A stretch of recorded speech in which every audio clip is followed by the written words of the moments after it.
And second is you, Professor Changzoo from Auckland University, New Zealand.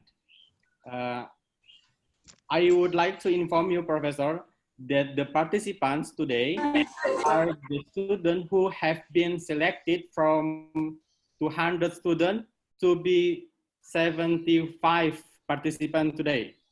Wow. And then without further ado, I would like to give you the opportunity to present your paper. So you may have the floor, Professor.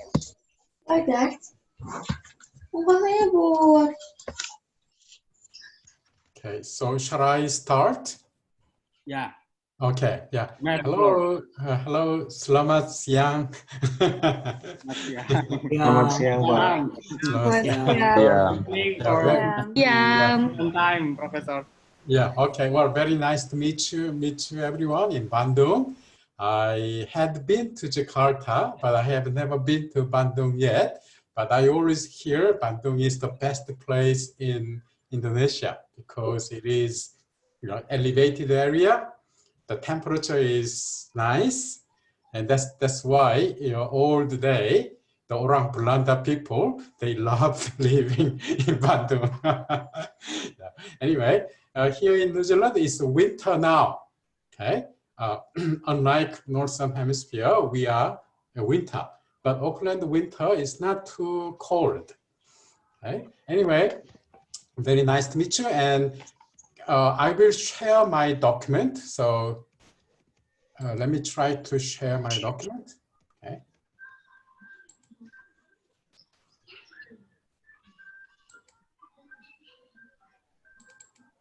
Can you see my document? Yes. Yes, sir. Yeah. Okay. Okay.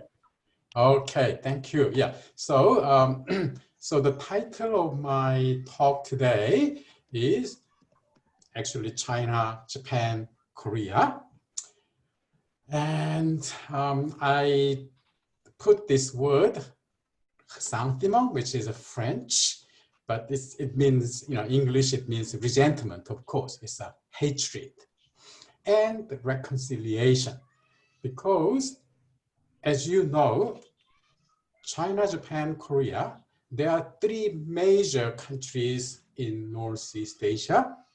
And if you combine that population and economy and everything, it's a gigantic, huge economic engine and very, very important, one of the three core area in international political economy. Okay? But nevertheless, unlike European countries, these countries are having tremendous problem, and this problem seems to become worse and worse recently. So that's why I chose this, and I will talk about the problems that these three countries are having, and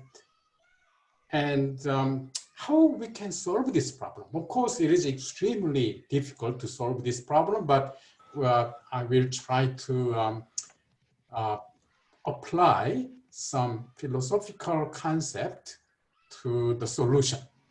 Okay? But first of all, let's look at that China, Japan, Korea, they share same civilization. And unlike many countries in Southeast Asia, the countries in East Asia or Northeast Asia, Korea, Japan, China, they share so much amongst each other. What do they share? They share similar civilization, and they used to share Chinese writing system. Sorry, I think we should unmute some because I hear a lot of noise. Okay, so if you know how to unmute, yeah, thank you. Terima kasih. Okay, so these countries, they share same civilization. In old days, they shared same Chinese writing system. And then later stage, they shared religious ideas such as Taoism, Buddhism, and later, of course, Confucianism. So if you look at these three countries,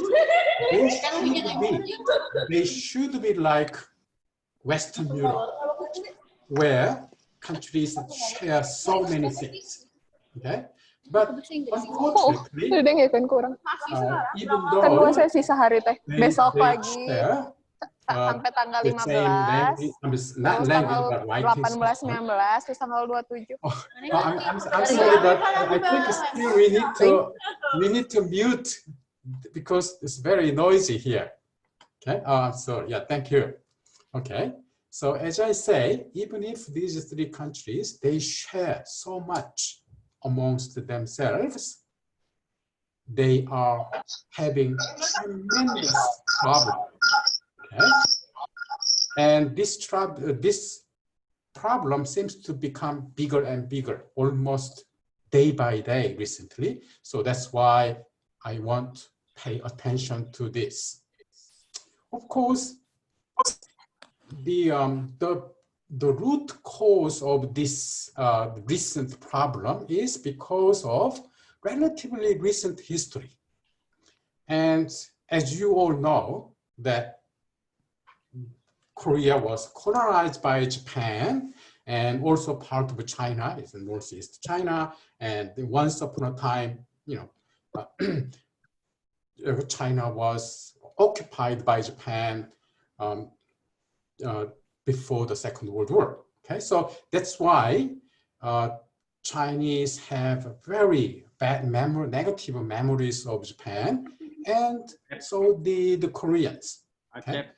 But that should not actually, that should not be, you know, it should not continue. But nevertheless, it seems to continue.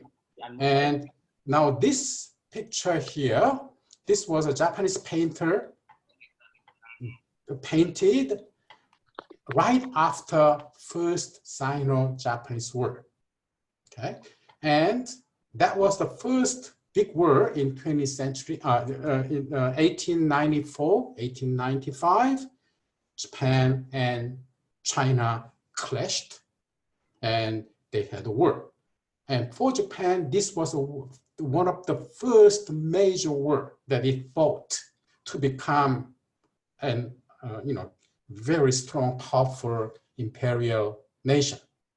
Now, in this picture, as you see, the Chinese soldiers were captured, and here Japanese officers are ordering them to be beheaded. I apologize, Professor. Yes. Your presentation doesn't. There is no your presentation. Only your cover the University of Auckland, but your content there is no. Oh, really? How come is that? Because I can see this, but you cannot see it, yeah? Yeah, only the cover. Oh, that's very, very interesting. Why is that? Now, can you see anything here? No, only. No, sir. Just the cover, Professor. Oh, I see. Oh, I'm sorry. Okay. Let me, I don't know how to solve this problem, but is it because of my university template? Probably I'm using? Okay. Let me try to use another file then, I hope. Yeah. You can see now? Yeah, I can. Yes, see. we can see. We can see. Oh, okay. So now you can see this. Okay, can you see this? Yeah. Oh, bagus. Bagus sekali. Yeah, okay. Thank you. Okay, so the title here, and you can see everything, yeah? Yes. Good? Okay, okay, great. So, yeah, I'm sorry that I didn't know that you can't see this. Okay, so here, see, here the Japanese soldiers, now Japan became a modern nation, okay, modern nation state, and this was a major war that this modern, ambitious modern nation state fought, and that country was China, the Qing dynasty. Okay, so now in this war, Chinese soldiers were captured, and now they are beheaded. This was a very interesting paint because, you know, normally now you won the battle, you won the war. Why should you behead these people? Is there anyone who have any idea that why Japanese soldiers cut the neck of Chinese soldiers? Any idea? Maybe, yeah, my name is Muhammad Gandani. Yes. Maybe if we not beheaded them, there will be revenge for their hairs. Maybe. I see. So if you did not kill them, in the future, they will revenge, yeah? Yeah. Very, very good guess. Very good guess. Okay, that might be one reason, but actually the reason was, more clear reason was because in Japan, the Japanese history, as you may know, the rulers, the elite were warriors, the samurai class. Okay? They were like European leaders, they were soldiers. And in Japan in the past, only soldiers went to battle.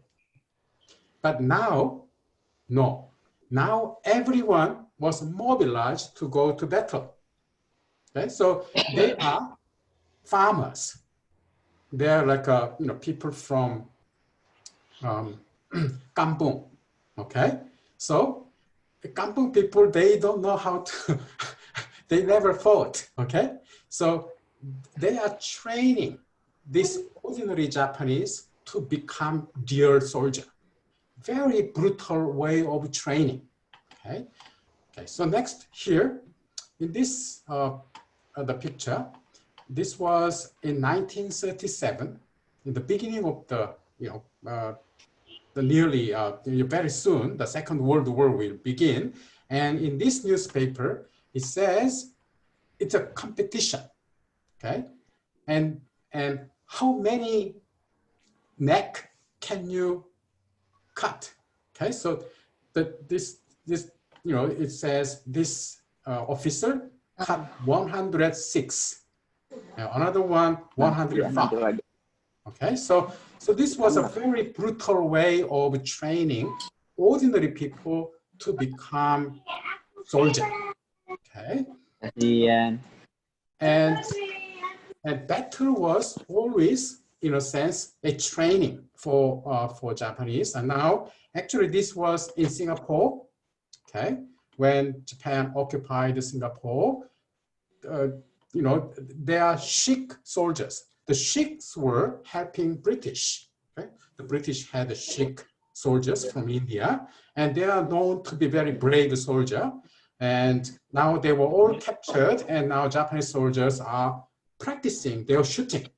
And then after shooting, now they check if they are dead or not. I'm sorry to show this, but anyway, so this recent history, of course, this was like more than 70 years ago by now, and in a sense, we can forget this.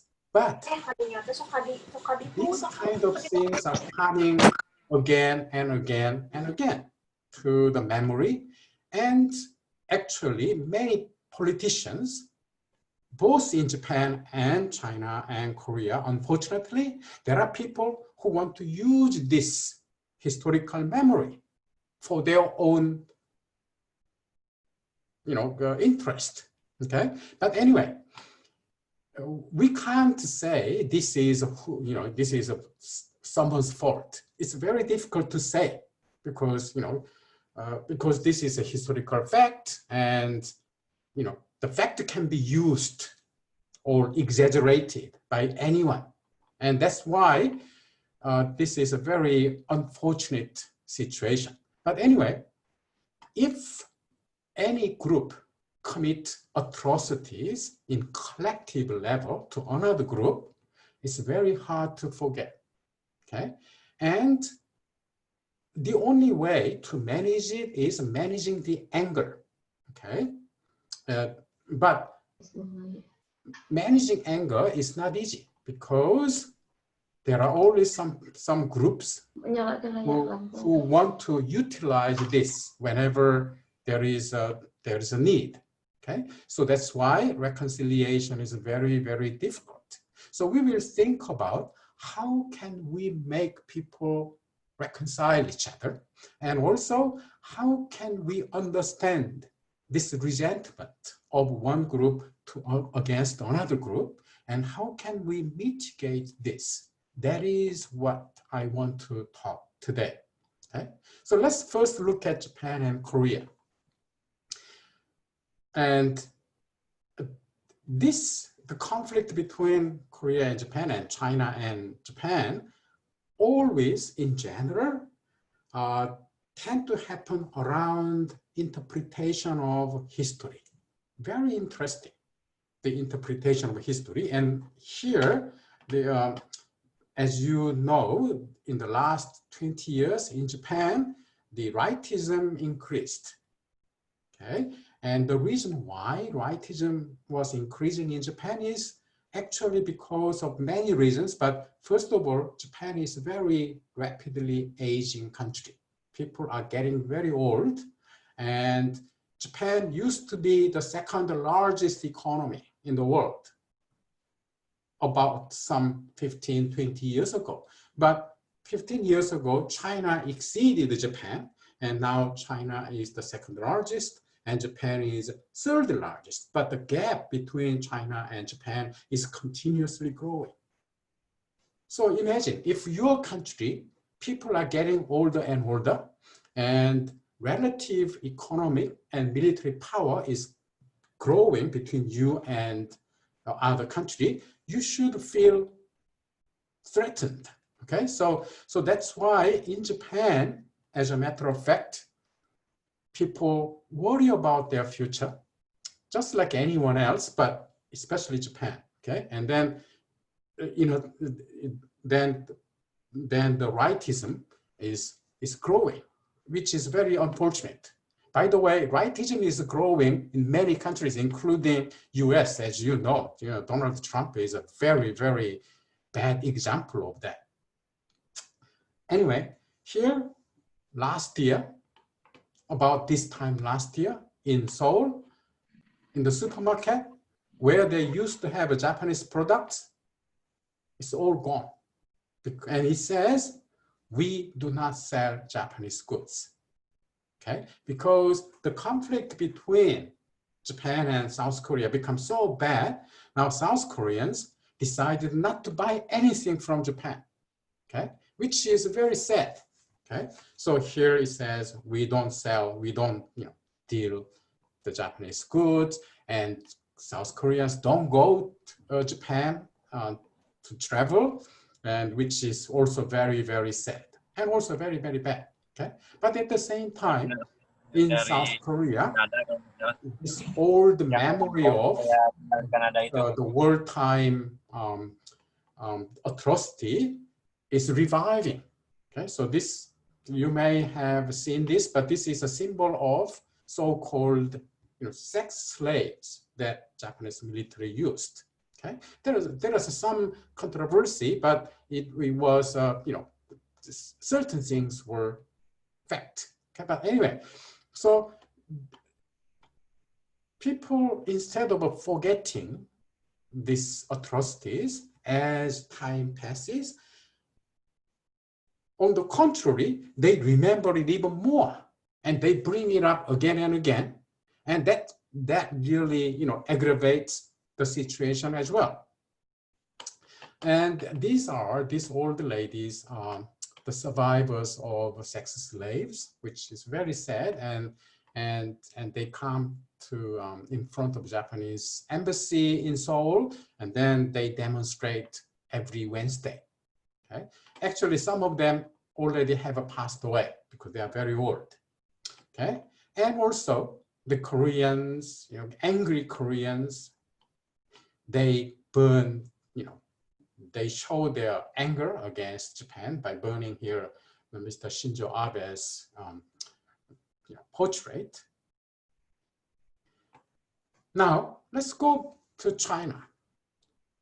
Actually, China is also the similar situation that actually in popular Chinese TV, every TV station must show so-called anti-fascist dramas.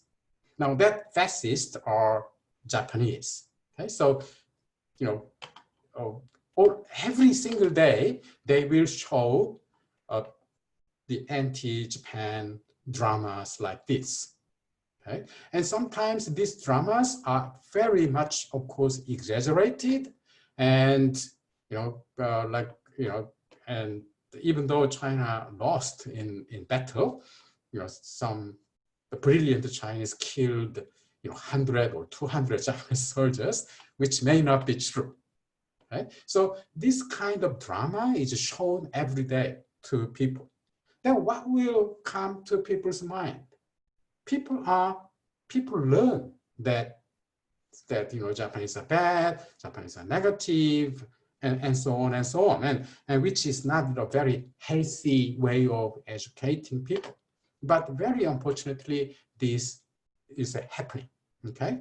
For good reasons sometimes, but we have to really think that is this really good or bad, okay? And actually, some of these anti-Japan dramas are so bad or exaggerated and ridiculous. So even Chinese, national TV, CCTV, reported that they were sick of these dramas. Okay, but anyway, they continue to make something very this kind of dramas every day, and they show it to people every day. And here, look at the angry Chinese in Chengdu, in Sichuan. Sichuan is a big province, and Chengdu is just Sichuan's capital. And they are so angry because of this dispute between China and Japan in regard to a small rocks, okay, between China and Japan. And of course, also they come out, and of course, Japanese are also against Chinese. They demonstrate, and the kind of word they use and everything is just sick. Okay. Now, if we look at Western European countries, they also did fight as Asians did or as Africans did, but now at least they got together, they formed the European Union. As a matter of fact, I believe, I met Mr. Sato Yoji a few times, but I think he wants to this is what he wants. He wants to create something like European Union within Asia, but that's not easy, okay? Anyway, so as you see here, during the Second World War, the Germany and Japan were allies, okay?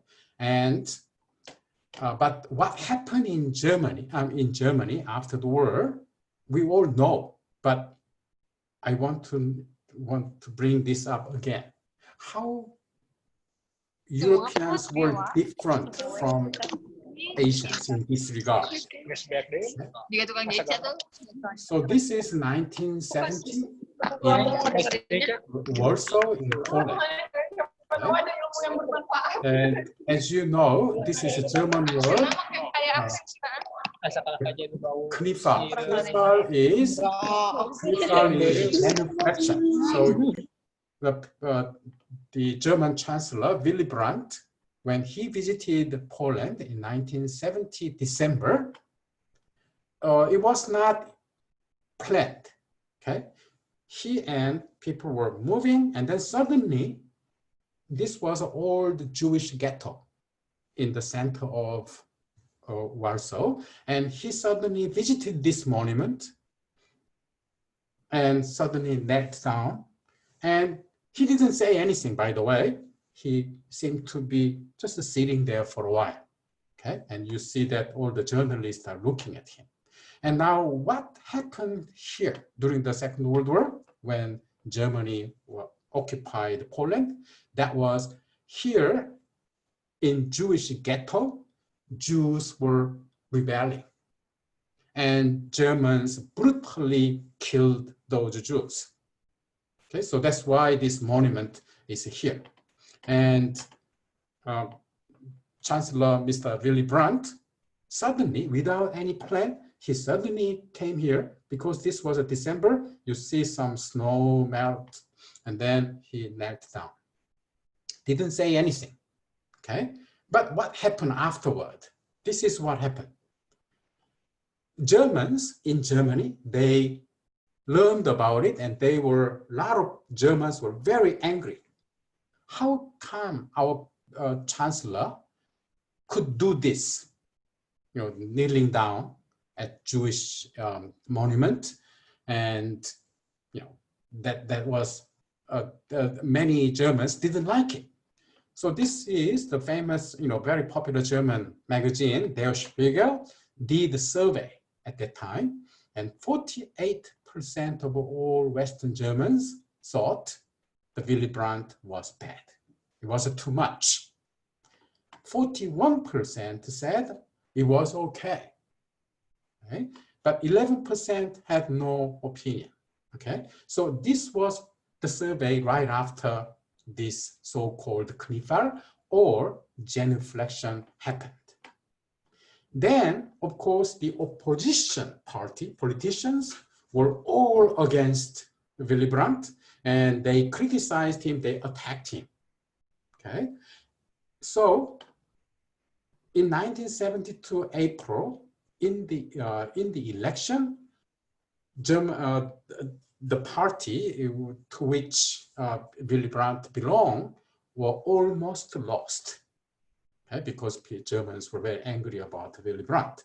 But in the same year, later, in election, his party had a landslide victory.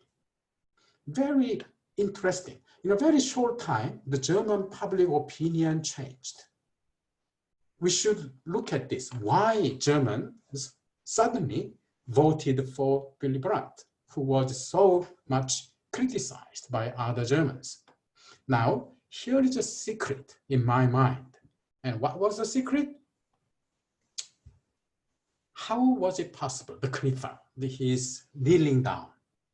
And that's because, as I said, Willy Brandt was silent. He did not say anything. Nevertheless, journalists from all over Europe, they interpreted and imagined that what Willy Brandt might have said if he opened his mouth. And then this was printed and spread out and reported to general public in Europe. Now, when Europeans read this, they thought, oh, Germans are not that bad. These guys are, now they are really reflecting their past and we can accept them. Okay, so this is an amazing, the media play, which can be possible only when the media is very much mature. Okay, so that's exactly what happened. And then European neighbors who used to be occupied and killed, like Poland and France and other countries, people created an atmosphere so that Germans can feel good about themselves. Okay, so that's exactly what happened. Lihat aku sama orang Korea. So that's why this Kniefall was possible. Asli orang Korea. By the way, recently the German Chancellor Angela Merkel, she met some Japanese Prime Minister Shinzo Abe, and actually why she met him was because Angela Merkel heard that Shinzo Abe, being a rightist, he would not apologize to Chinese and Koreans, which was, which was every year event. But Angela Merkel heard that Shinzo Abe may change. And Angela Merkel was worried. And when she met Mr. Shinzo Abe, she told him, Mr. Prime Minister of Japan, you should not stop apologizing to your neighbors, which was a very brave thing to tell, okay? But then this was all reported in China and Korea, but her next word were not reported. And her next word were, okay, again, she said, Mr. Shinzo Abe, I'm worried if you stop apologizing, okay? And then she added, but then neighbors, the neighboring countries, which means Korea and China and other countries, please create atmosphere. This atmosphere, which was created by European neighbors of Germany in 1972, okay? So that's what the Angela Merkel said. Anyway, as a matter of fact, Japan have apologized so many times, as a matter of fact, in the mind of Japanese. So let's look at it. The Japanese politicians regularly made apologies to its neighbors, okay? Nevertheless, people could not really feel the sincerity of this apology simply because right after apology, there was always some crazy politician came up and deny it, okay? And then this denial would be widely reported more than the apology, and people get angry again, okay? So it's like a vicious circle. Japanese prime minister apologized, then another, a minister come up and he said, no, that's not true. And then again, Koreans and Chinese are mad, and this vicious circle is going on and on, okay? But anyway, as I said, unfortunately, in Japan, the rightism has been increasing, and that's because of weakening economy, decreasing population, and also aging population, but also rise of China. China's rise, of course, China's rise is no one's fault. I mean, China, is such a powerful country, it should rise, okay? But China's rise gives a lot of threat to the neighboring countries, because neighboring countries are, compared to China, we are all small, okay? So naturally, the countries will feel fear, and Japan is not the exception. Okay. So after the Second World War, as you may know, as you know, that in Japan, until the Second World War, this emperor, Japanese emperor, was the god of deity of state Shintoism, which is a religion. There's a traditional Japanese religion, which Japanese made it as a state religion. Okay, so Hirohito, who passed away, of course, long time ago, and he was the god. And it was General MacArthur who told him to come and meet MacArthur, and declare that I am not a god. Okay, so here, this was reported in 1945 September, when MacArthur first met then Emperor Hirohito, and this is Hirohito, and he had to declare that I'm not God. Okay, but anyway, so here MacArthur is not wearing, putting on his head or anything, and he looks very relaxed, while the Emperor Hirohito looks very, very nervous. Okay, and then of course, like in Europe, the Japanese leaders were brought to a military tribunal, and here then Prime Minister Tojo Hideki, who was the the leader of the wartime Japan, and he was brought and he was tried, and then he was executed, okay, by the Allies in International Military Tribunal in Tokyo. As I said, now that was Hirohito, and he apologized. Well, kind of apologized that, you know, there are some things happened, and I personally sorry. Okay, and then of course, then, you know, the Japanese prime minister in 1970s, he the Tanaka, he apologized to China, and now after Hirohito, his son, the Emperor Akihito, apologized. Then Prime Minister the Kono also apologized about the sex slaves. And continuously, the 50th anniversary of the end of the war, another Japanese Prime Minister, Murayama, also sent apology. Okay, and then Koizumi, and now Mr. Shinzo Abe. Now Shinzo Abe is a very, you know, ultra rightist. Even in Japan, even though he was elected, you know, most Japanese don't like him because he's just so ultra rightist.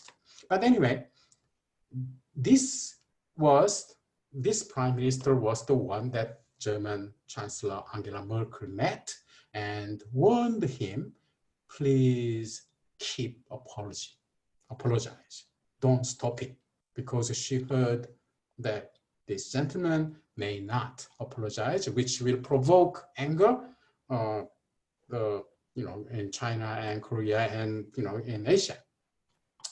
So actually, that was the 70th anniversary of the war in year 2015, that he actually apologized, but expression of his apology was far shorter than the previous apologies. And at the end of his apology, he added this. Okay, well, Japan did inflict immeasurable damage and suffering on innocent people. But then he added, we must not let our children, the Japanese children, grandchildren, and even further generations to come who have nothing to do with the war be predestined to apologize. Okay, so which was not very nice thing to add, but he did add this. And now this is a rightist in Japan, which is in rise. And Japanese street, August 15 for Indonesia, this was the end of probably the Second World War, and Indonesia became the independent country. But for Japanese, of course, this was the day when Japan lost.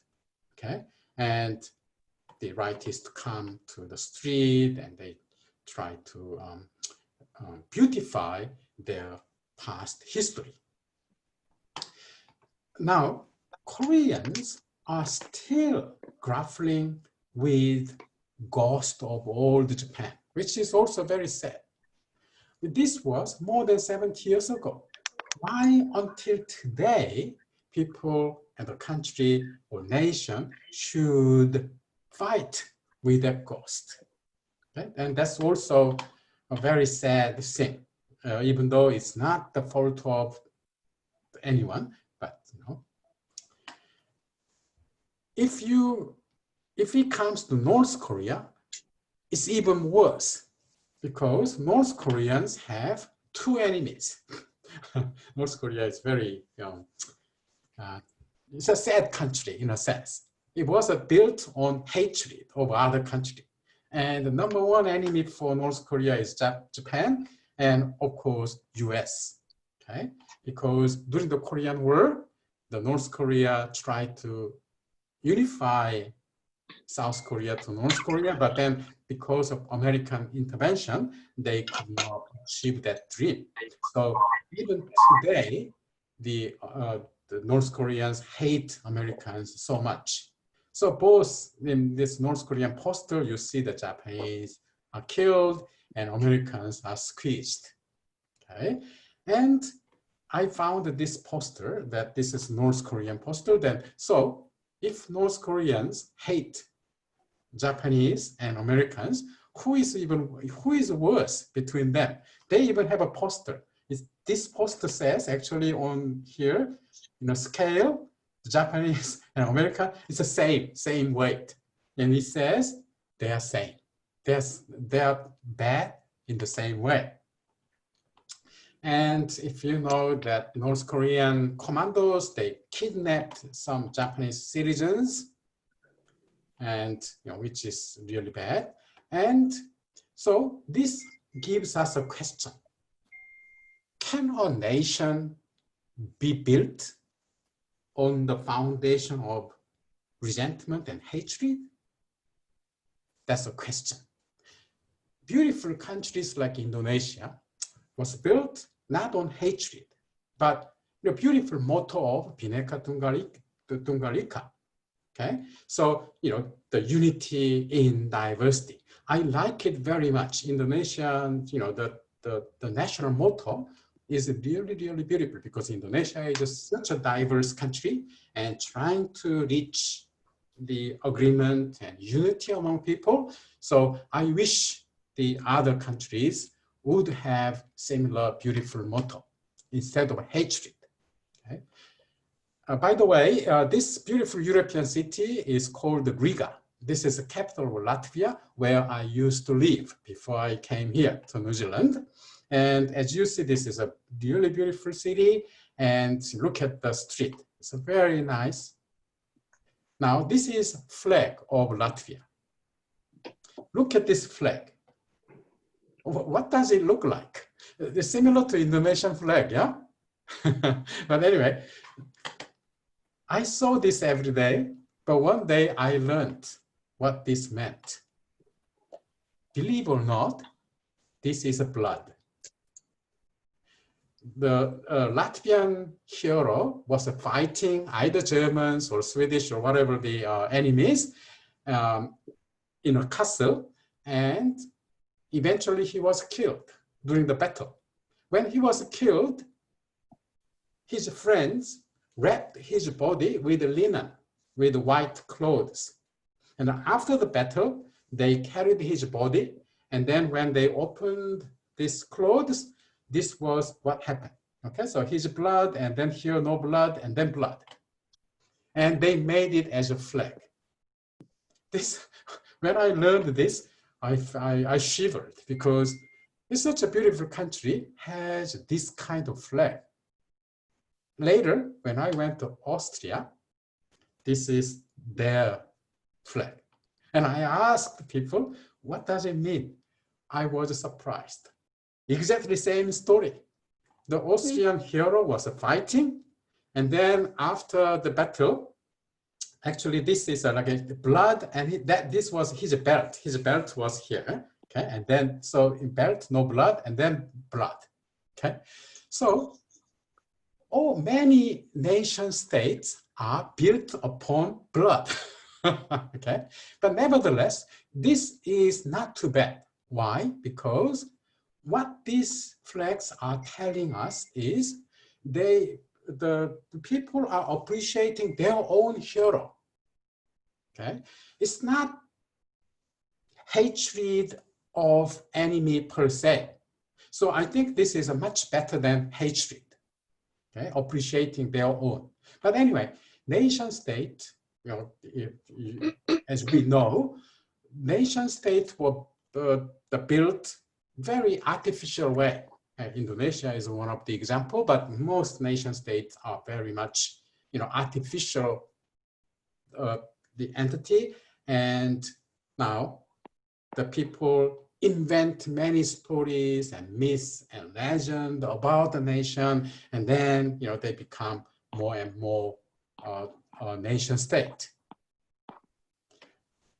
And many scholars studying about nationalism and nation state, they know that even European countries, many nations were built upon hatred of neighboring country, like France, the anti-English, okay? Because they had a 100 Years' War, and then Russian and German, later anti-Western. And this anti-Western type of nationalism became common type of nationalism in Eastern European countries. So nation state, we should understand, seems to be very much based on hatred. So let's think about hatred. Is hatred good or bad? This Friedrich Nietzsche said many things about hatred.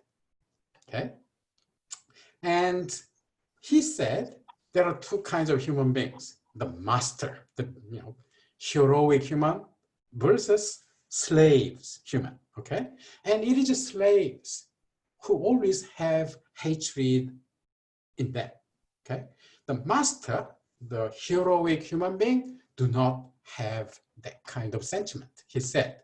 Okay, and that's why some other philosophers in Germany, they studied about resentment or Ressentiment, and especially Max Scheler said, resentment is a self-defeating turn of mind which is non-productive and ultimately a waste of time and energy of that human being.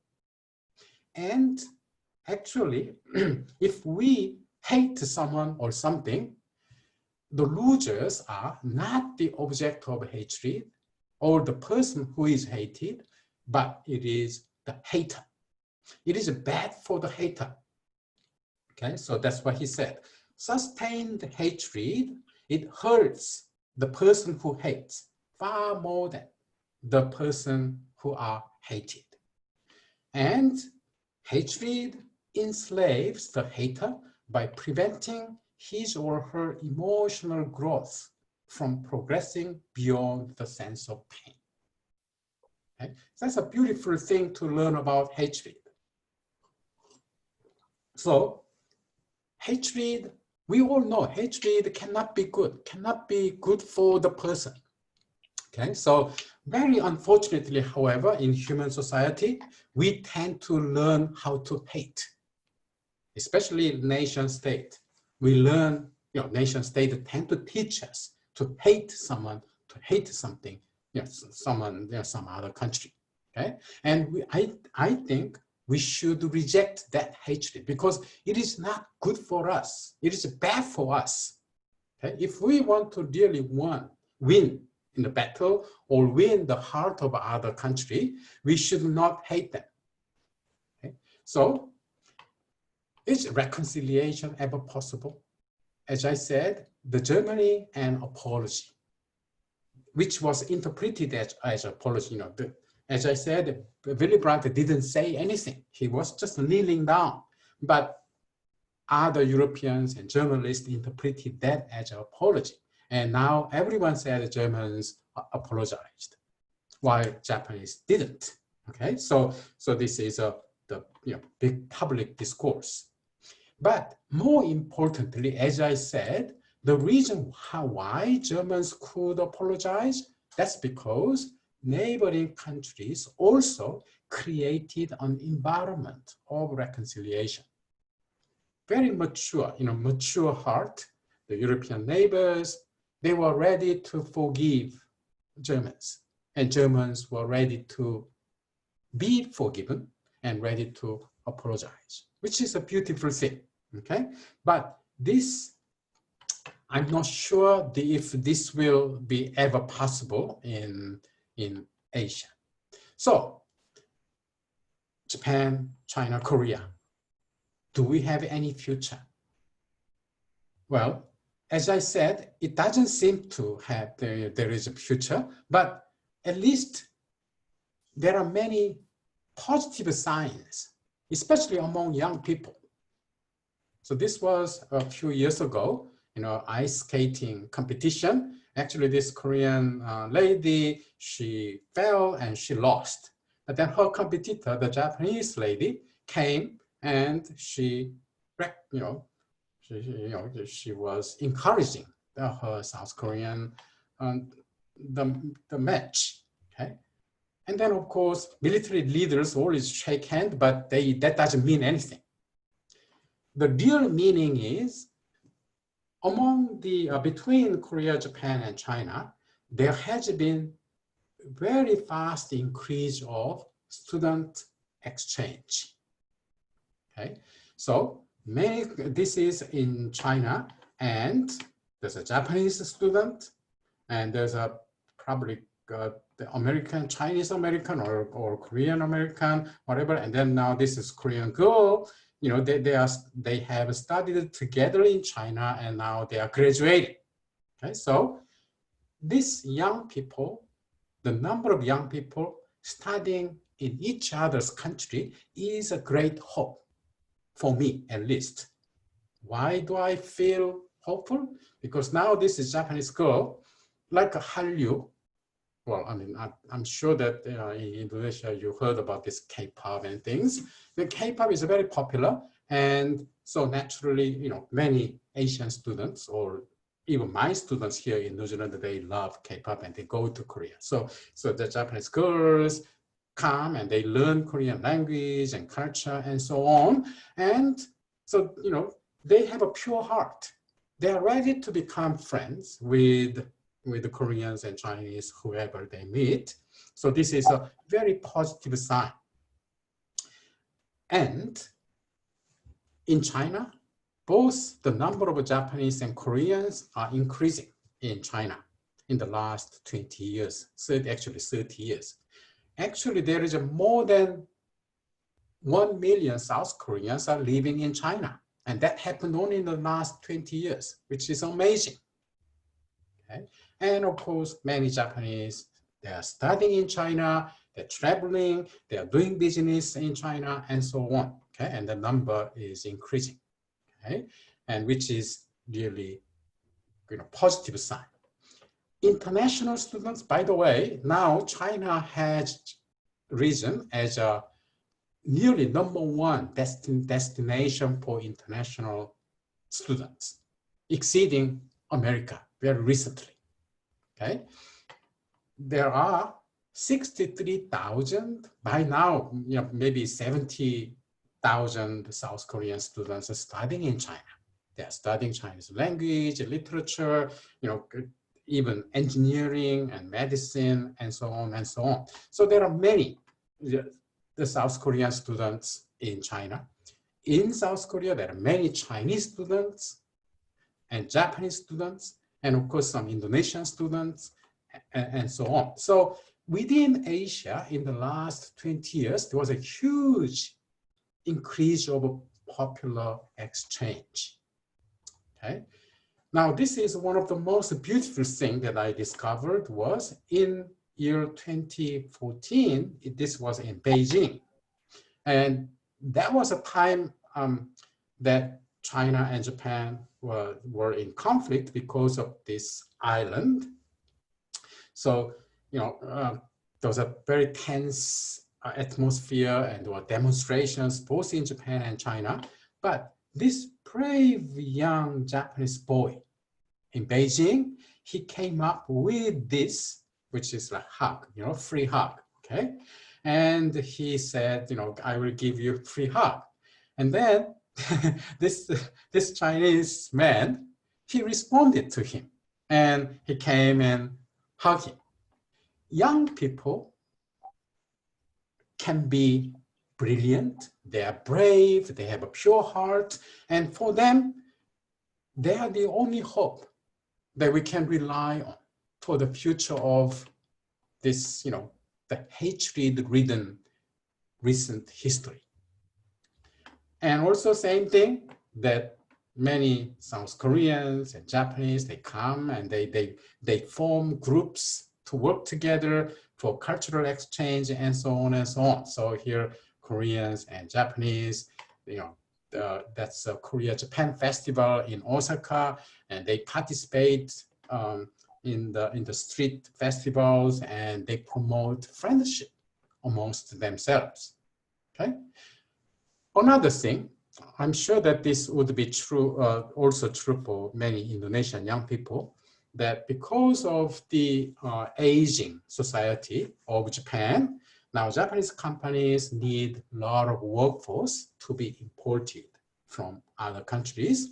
And one of the biggest exporter of the young workers, to Japan is South Korea, because it's a neighboring country. For South Koreans, it's a relatively easy language to learn. But of course, also Chinese come to Japan to work, and Indonesians come, Vietnamese, Myanmar, people are coming to Japan and they work. Okay, like this girl, this Korean girl, she works for this company and she says she's happy and so on. So there is our economic system promote this kind of human exchange amongst these countries. And also, now these are all the Japanese Christians. Because they are Christians, they came to South Korea and they are apologizing to South Koreans. And here with this, this banner says, we apologize for our country's bad behavior in the past. We will apologize you until you say, oh, that's enough, don't apologize anymore. Okay, so these kind of things are continuously being happened. Okay, so this is also a very positive sign. Anyway, now, as you see here in this photo, in Japan, China, Korea, all these countries' population are getting older and older very fast, including China. Indonesia is still a very young nation because you have many young people, but particularly Japan and South Korea and China, now people are getting older and older. And look at this old Japanese lady.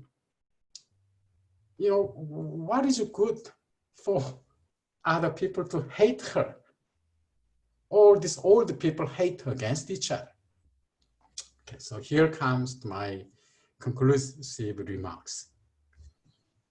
This nationalist politics, the politicians who use this past resource, or sometimes exaggerated, sometimes based on fact, but rather than trying to forget, they try to remember, they try to say it again and again repeatedly so that people should hate against each other. But as I said, hatred is not good for anyone. Okay, so unfortunately, this is what happened. But recently, there has been, at least among young people, there were more understanding among Japan and China and Korea. And like a J-pop or K-pop or whatever, this pop culture tend to help because young people love pop culture. Okay? And they are understanding the fact that this resentment hurts the people. People should understand this, and they can, they would stop or hesitate, hate something or hate a nation and so on. Okay, so the hope is rising. Okay, now this is the end.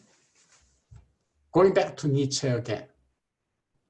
He said, in individuals, insanity is rare, but in groups, parties, nations, and epochs, it is the rule. Insanity is the rule. Okay, so this is something that we should really think. Insanity is rare in individuals, but insanity is a daily matter for nations, seems like. Okay, well, thank you so much for listening to my strange talk, but I will stop here. And if you have any question, we can have some discussion. Yeah. Terima kasih. Thank you very much, Professor Changzoo Song, for your amazing presentation regarding the problem of three countries, China with the past aggressor, actually for South Korea and Japan and China, and the understanding the resistance regarding three countries. So I let you, for all of audience, if you like to ask some questions, may you raise from the Zoom or you type in text box. Professor, in the text box, we have some questions. Yes. First, from Rangga Muhammad. It is so interesting. I would like to ask, is still any opportunities to gain the ASEAN regionalism? Which one ASEAN community desire it, because there's still obstacle on East Asian region. So that like ASEAN with ASEAN +3, how about Japan, Korea, and China establish the multilateralism reflect to ASEAN regionalism? That's a very, very good question. And thank you for Mr. Rangga Mochama. Yeah, thank you very much for the question. Well, that is something that I admire for Southeast Asians. Even though we say Asia, as you know, Asia doesn't mean anything. Why? Because Asians are so diverse, especially compared to Europeans. Europeans are very homogeneous. European language is all belong to Indo-European language family. But our language, Bahasa and Korean and Chinese and Vietnamese, they are totally different language. Okay, so and also the Europeans all look similar, with relatively white skin and hair and so on. But Asians, people look like me, that's Mongoloid, and then in South India, people are very dark. so we are very diverse people. But Southeast Asia, that's the characteristics of entire Southeast Asia, because each Southeast Asian countries are diverse, like Indonesia. There's a Japanese, a Sundanese, and all sort of people. And that's a beautiful country.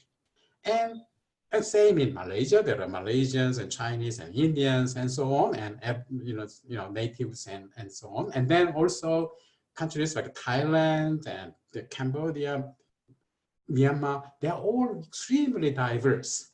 Okay? And this diversity is a commonality that brings people together in Southeast Asia. Okay? You are different, you are diverse, but you are one. That's beautiful. Now, meanwhile, Japan, Korea, and China, they are the most homogeneous countries in the whole world. Japan is a very homogeneous country. Korea is an even more homogeneous country. And China, of course, it has 56 official ethnic groups, but 3% of entire Chinese are Han Chinese. Right?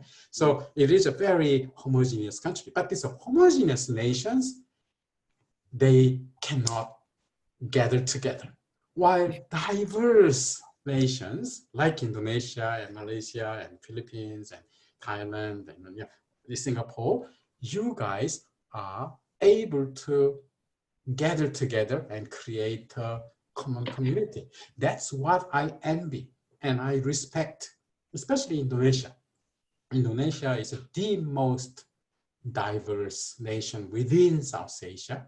And as I said, you invented that beautiful motto of Bhinneka Tunggal Ika and created such a good community.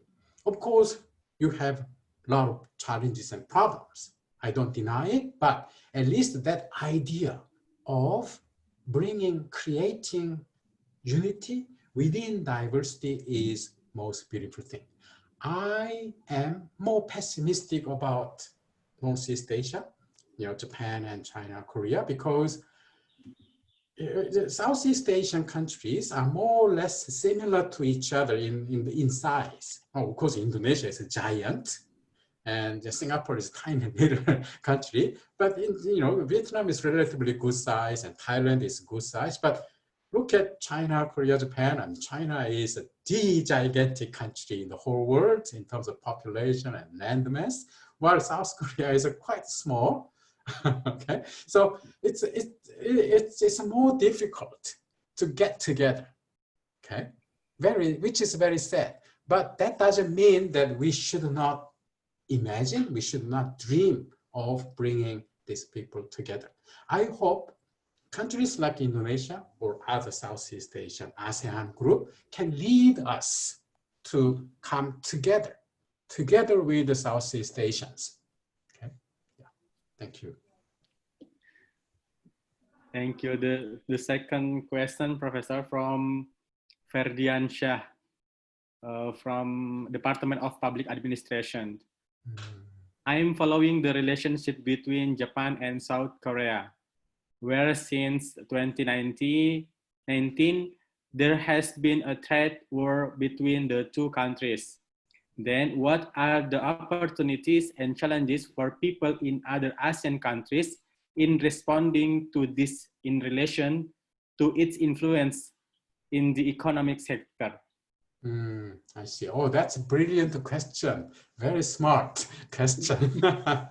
Yeah. Well, I mean, this trade war between South Korea and Japan is a very, very stupid trade war. It should not have happened. But this, as I said, the politicians, there are people who utilize this historical resentment to come up and for their own benefit, which is very sad. And that's what I hope that people will be more careful and be critical about that kind of politicians. But anyway, so, you know, so this big South Korean companies such as Samsung, for example, which is relying on certain, very refined chemical, because Japanese companies have really, really good technology. Okay, now because of this trade war, Koreans are mad and they don't want to buy anything from Japan, and of course now Japanese, the leaders are also angry and they say, well, we want to sell this, the particular chemicals which big South Korean companies such as Samsung and LG and they need. Okay, so now of course this is very sad, very bad, unnecessary, stupid. But of course, any country, actually your neighbor's problem can bring you both disaster and opportunity. And especially during the Vietnamese War, actually the South Korea benefited, which is very sad, but benefited from Vietnamese War. Because of the Vietnamese War, the Americans were pouring money in Vietnam, and South Koreans sent their troops, and they earned that money, and they used the money for economic development. So it's a dirty money, in a sense, but that disaster in Vietnam gave opportunity to Korea. And the same thing for Japan. During the Korean War, the 1950 to 1953, in Korea, the Americans were pouring money and they need vehicles and they need weapons and many things. And they produced them, they bought them from Japan. So after the war, the Japanese economy, could develop very fast thanks to Korean War. So your neighbor's disaster can bring you disaster and as well as opportunity. Okay, so I believe that for Southeast Asian countries, maybe this can create some opportunity if the economy is restructured. And I believe India is a big beneficiary of this US and China trade war, for example. Now, because of China's rise and China's claiming the entire South China Sea, which is a big threat to all the countries around here, even here in New Zealand and Australia, it's a big threat because our economy depends on that sea route. Okay, if that sea route is blocked or in danger, then we cannot get all the machineries, automobile, all these things, and we cannot sell our agricultural products and our meat and other things, and we will become very poor.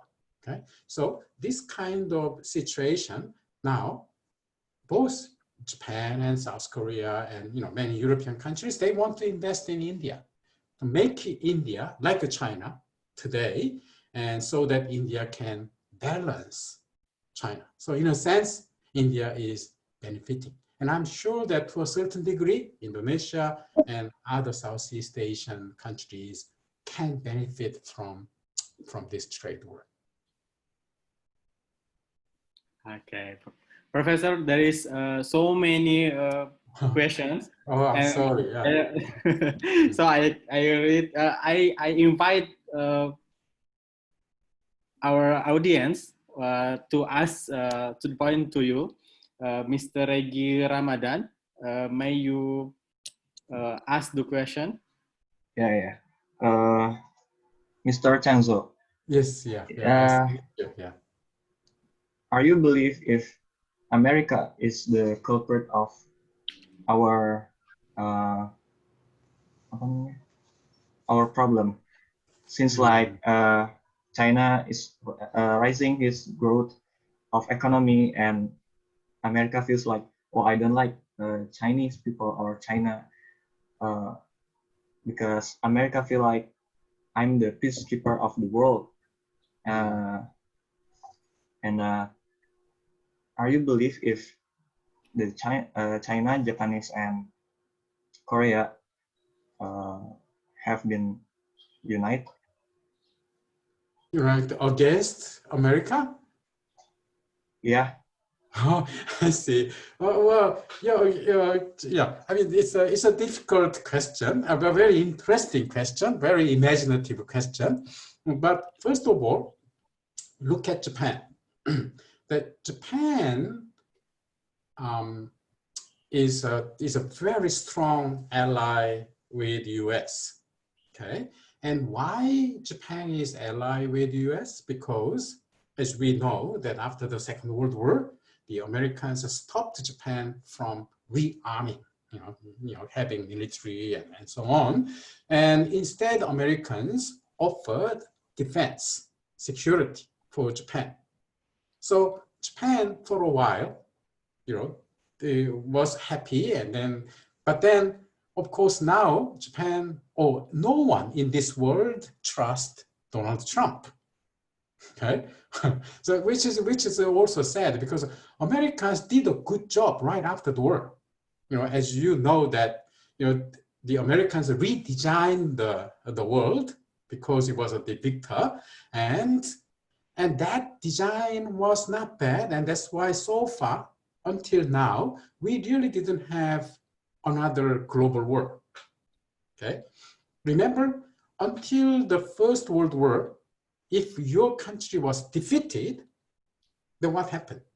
You have to pay huge amount of money to the country that won the war, okay? And that's why Germany rose as a rogue state, okay? Because the Allies, British and French, they imposed so much money to Germany, and the Germans could not pay it back. And then they become very angry, and then Hitler used that anger, and he rose, and then they launched the war again. And Americans, they learned all these things. They're smart. So America did not impose any money on it, okay? So instead, on the contrary, actually, Americans helped Germany to rise again, and Japan to rise again. Of course, that is because of the Cold War, because there were, Soviet Union and China. But still, it was a beautiful thing that, you fought your enemy, and now you won, and you don't ask them anything. Okay, so at least in that regard, we should appreciate Americans in that regard. But now, I used to live in America for 10 years, but America changed. My American friends told me, hey, this country, once upon a time, it has idea, But now that whole idea are gone, and the only thing that Donald Trump is talking about is money and profit and so on and so on. So we cannot trust America anymore, frankly speaking. Okay, but countries like Japan, like New Zealand and Australia, also rely on the sea route. Okay, Japan is an island archipelago. So if any country blocked the sea route, actually that was a reason why Japan went to war against the US. The Americans stopped the oil supply. They blocked oil supply to Japan. And that's why Japan wanted to occupy Palembang, because they were desperately need oil for industry, but also for military. And that's why they suddenly attacked Pearl Harbor, and then they turned to Indonesia and Singapore and to gain that oil and rubber and many things. Okay, so for Japan, China is playing very dangerous game, that trying to control the sea, which is like a killing not only Japan but also Korea and many countries. And of course, from Chinese side, they need that sea to protect itself. China has a small sea, compared to their size. Americans, meanwhile, has two oceans, the Pacific Ocean and the Atlantic Ocean. No country can invade America easily because you have to cross the entire ocean to come to America. But China is not, and so we understand the Chinese psyche, that why they feel very insecure and why they try to claim the sea. But it should not be this way, in my mind, because China is not the only country. Look at Indonesia. You need that sea, right? And Vietnam particularly, and so on. So I don't think it will be very easy for Korea, Japan, China united against US. No. And also China is not a democratic country, unlike Japan or South Korea. So we have to also consider that aspect. Okay? So I think it will be rather difficult for these three countries get united and against America, because we need American shale oil. If we can't import Middle Eastern oil, we have to rely on the American or Canadian shale oil. Right? So it will be very difficult. That's my answer. Thank you, sir. Okay, thank you. Thank you. So there is a question again from Muhammad Nasir Rangga Poda from Faculty of Law, Professor. Hello, sir. I want to ask to you, I have read an article about World War II. The article said, kamikaze is a combat tactic used by Japanese soldiers to crash their fighting planes.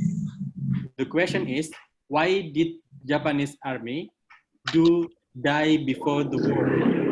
Now, the Japanese army is famous for tenacity. Thank you. Mm-hmm. Yeah, that's very, very interesting question. As a matter of fact, I want to share something with you because this is a part of my other lecture. And okay, just give me one minute and I will tell you.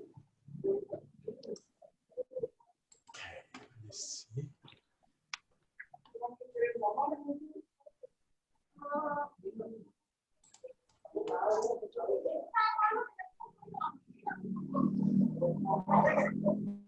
During the Second World War, Westerners, especially the Americans, they found Japan very, very different country from the rest of the world in terms of their battle.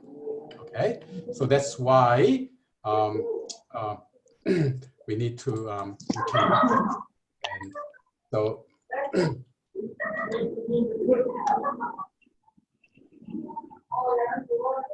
can you see this? Okay. Can you see? Yes, you can see the So person doesn't. actually, this is Russians who are coming into Manchuria. Okay, but the reason this is a map of the world, and Russians were rapidly coming into Manchuria and Korea. Afterward, Tolong beli. Japanese were moving northward near Japan. But Japanese, look at this photo. Japanese defense was unbelievable. Now this is in Saipan. So as American troops are approaching, you know what this is? They are jumping from the cliff because they were taught that if Americans capture you, they will kill you brutally. So these Japanese civilians, when they saw Americans, they are hurriedly jumping into the ocean. Okay, and these are the captured Japanese soldiers. But even this tiny small island to occupy for Americans, every single day, so many Americans were killed every single day, even to gain 1 meter of land as they approach near Japan. And small island by island, Americans were having extremely hard time because of Japan's defense, because Japanese were not afraid of killing themselves. That's why they used atomic bomb. Every single day, of course, Americans were killed, but way, way more Japanese are also killed. Now, this war is ended. It's clear that Japan cannot win. But Germans, by the way, in Europe, when they knew that, okay, we finished, then they surrender. That's very rational. But these guys, they didn't. They would fight until they die. And from American perspective, this is a huge loss of human lives. Of course, Americans on this small island, Iwo Jima, 6,800 Americans died and nearly 20,000 Americans were wounded. The same battle, same island, there were nearly 20,000 Japanese were killed. So even this tiny little island caused this much death, both sides. And Americans, they cannot wait anymore. They had to use a bomb. Okay, so to answer your question, the Japanese, the way how Japanese the vote, it was very different from the rest of the world, and then possibly, as I showed you in the beginning, that totally this unnecessary the killings of people by training soldiers. I mean, these Chinese soldiers were captured. Why should you kill them? But the Japanese, they try to teach ordinary Japanese, and they are from the farmers, they're kampung people. So they never fought, they never, killed anyone. And now the Japanese elite wanted to teach them how to kill human beings. So this is what they do. So after this kind of killing and everything, I think maybe human beings can become strange. Okay, but anyway, that's part of the kamikaze story, I think. We human beings should not do this. Because anyway, you lost the war. I mean, what is the meaning of continuously killing others and killing yourself? Yeah, that's my answer. Sorry if I answered your question. Yeah. Thank you. One more, Professor. The interesting one, this I read the question from Paulina Diani Safira, food engineering. This is very interesting. All the example of the young people promoting the peace and trying to create the conciliation atmosphere are beautiful, but the wounds are very deep to each country and have been passed to each generation. Do you think is there way or more way to help the countries heal their own wound. Thank you. See. Oh, thank you very much for the beautiful question. You know, in social science, we have a theory called the contact theory. Okay. Well, context theory is when people meet each other, what will happen? If we never met each other, then we cannot love each other. Yeah, possibly. Okay. To love, we should meet and we should feel, we should talk and so on. But then there's more contact between the group, does it bring more peace? Unfortunately not. Okay. Of course, this is a globalized world now. Before the COVID-19, we were traveling a lot. So we travel here and there, we meet people, but does it necessarily bring more peace to the world?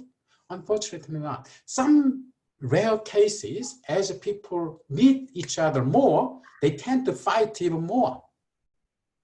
Okay, so that's a very sad thing, but simply because many young people gather together, there's no guarantee that they will become peaceful, okay?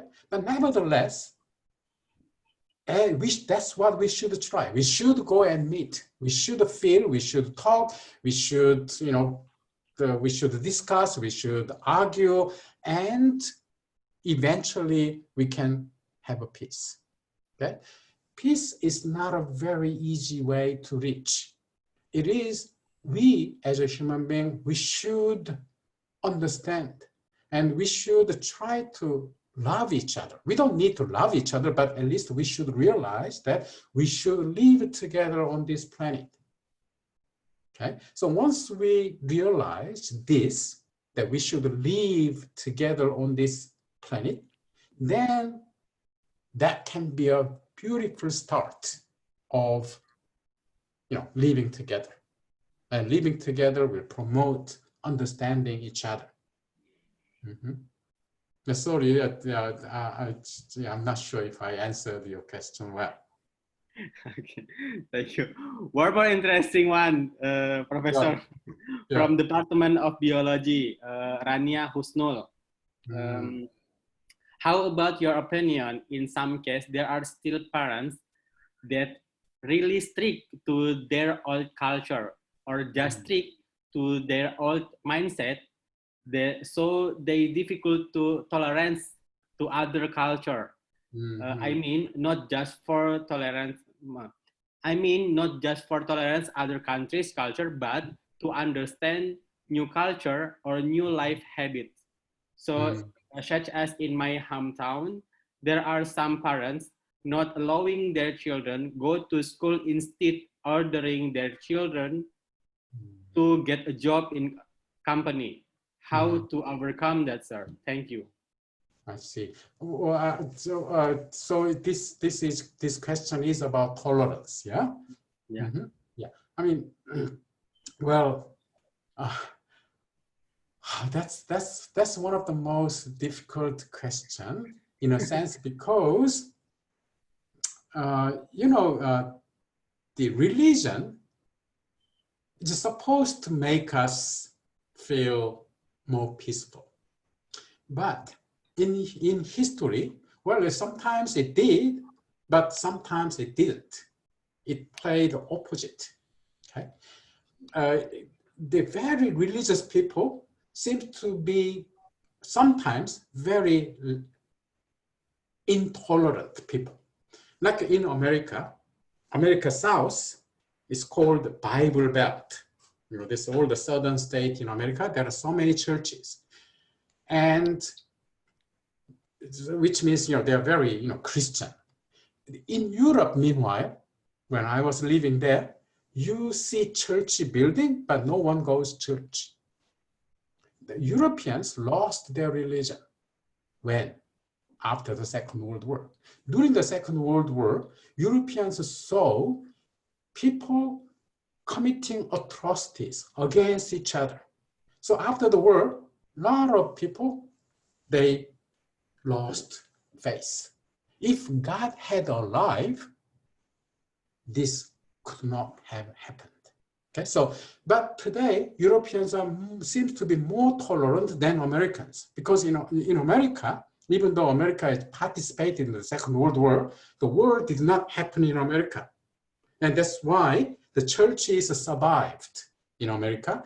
And there are some of these, not all Americans, but there's a very strange Christians, and they burn Quran, for example. The former President Barack Obama appealed this. There's some Christian, clergyman, and he wanted to burn Quran. So Obama said, "Please do not do it. Do not do it." But he did. Okay, so somehow more religious people tend to be less tolerant, while like Europeans, for example, who abandoned the religion, seems to be more tolerant. Forming European Union, and now Europeans are all mixing each other together, and relatively they have kept peace, relatively, okay, not perfectly. So religion does not really promote tolerance sometimes, but that's why we need to change or improve our religion. I'm not sure. I should not talk about religion that way, but religion is for us, for our life, for the God. So we should think about it. What really God want us to be. Okay. Sorry. I mean, again, I don't think I answered that question well, but anyway, so that's what I understood. So yeah. Thank you, Professor, for your answering all of the questions. But we have the limitation of time. That's right. So I am. Apologize for, for the time. Thank you very much. We hope to Indonesia always in Bhinneka Tunggal Ika. Yeah, that's right. Bhinneka Tunggal Ika. Yeah, that's right. That's right. That's a beautiful thing. Yeah. And ASEAN to elaborate the multicultural yes. and cooperation. Yes. Thank you to the all of committee, Bapak Ibu, terima kasih banyak. All of the audience, terima kasih banyak sudah hadir. Thank you for coming. Thank you for joining the national class today.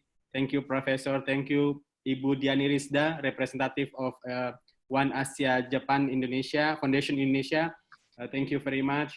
So before we close our session today, I would like to invite our host, Pak Acep. Thank you for Mr. Topik. I will start to screenshot the image of this meeting. Professor, can I close your screen sharing? Yes, please. Yeah. Okay. Thank you. We take a picture first, Professor. Okay. For all participants, can you open your video? In this meeting, have 3 layers or 3 screens, and I will start the first screen. 1, 2, 3. Okay. I will move to the next screen, the second screen. 1, 2, 3.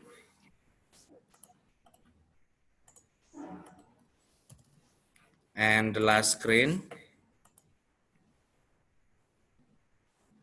1, 2, 3.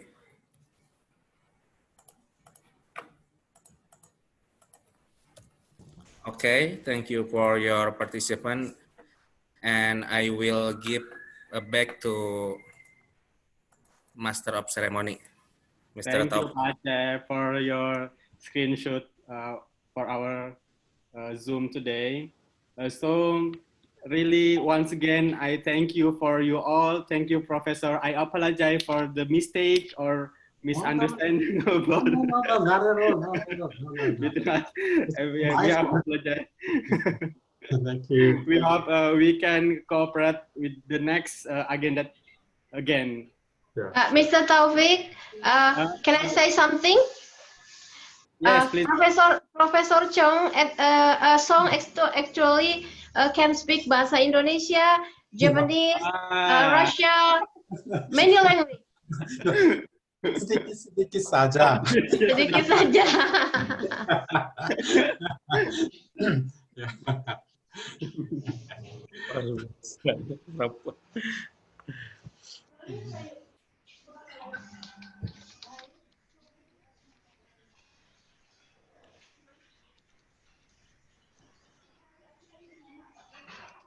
Oh ya, silakan Pak Taufik. Sudah, saya cuma ngomong itu aja.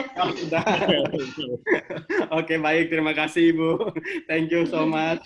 So I declare this our session today is closed. Thank you very much. Salam, selamat sore, good evening. Assalamualaikum warahmatullahi wabarakatuh. Waalaikumsalam warahmatullahi wabarakatuh. Thank you, Profesor Song. Thank you, Prof. Thank you, Bu Diani. Bye. Bye. Bye semuanya.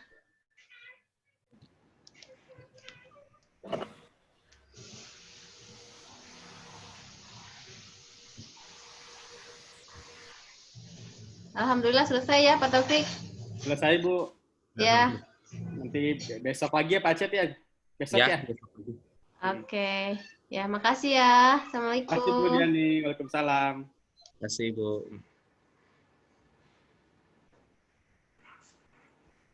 Oke, Pak Acep. Makasih, Pak Acep. Teman-teman, sampai besok ya. Baik, ketemu besok ya. Oke.